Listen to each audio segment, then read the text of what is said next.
తెలంగాణ ఆంధ్రప్రదేశ్ రెండు రాష్ట్రాలు కూడా ఒక అన్నదమ్ముల భావంతో ఉండేటువంటి రాష్ట్రాలు. తెలంగాణ తుఫాన్లో మునుగుతుంటే కూడా మేము ప్రకృతి అనుకుంటున్నాం తప్ప ఆంధ్ర ప్రజల తప్పు పడతలేదు. ఎక్కడో కోనసీమలో కొబ్బరి చెట్టు ఎండిపోతే ఆంధ్రలో ప్రాతినిధ్యం వహిస్తున్న ఉప ముఖ్యమంత్రి తెలంగాణ వల్ల దృష్టి కలిగిందంటే ఆయన వివేకవంతుడు అవివేకవంతుడో నాకు తెలియదు. నేను ఆ మిత్రపక్షంకు బాధ్యత వహిస్తున్న తెలంగాణ భారతీయ జనతా పార్టీ నాయకత్వం ఆయన పట్ల స్పందించాలని కోరుతా ఉన్నా. అదేవిధంగా ఆంధ్రప్రదేశ్ ముఖ్యమంత్రి గారు కూడా స్పందించాలి. స్వయంగా భారతీయ జనతా పార్టీ పొత్తున్నది కాబట్టి ఇందులో ఇటువంటి కక్షపూరిత రెండు రాష్ట్రాల మధ్యలో వైషమ్యాలు కలిగేటువంటి మాటలు మాట్లాడడం అనేది దురదృష్టకరం. నేను ఇంతకుముందు చెప్పినట్టుగా ఆంధ్రాలో తుఫాన్ వస్తే తెలంగాణ మొన్న హుస్నాబాద్ కూడా మునిగింది.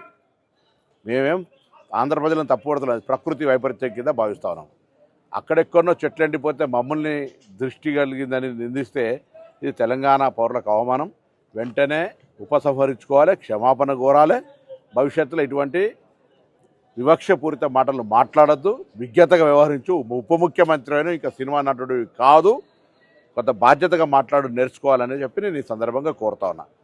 ఇవాళ తెలంగాణ ఆంధ్ర కలిసి దేశంలో ఉన్నతంగా ఎదగడానికి ప్రయత్నం జరగాలి తప్ప ఇటువంటి వైషమ్యాలను సృష్టించేటువంటి మాటలు మా నుంచి రావు. మీరు మాట్లాడద్దు.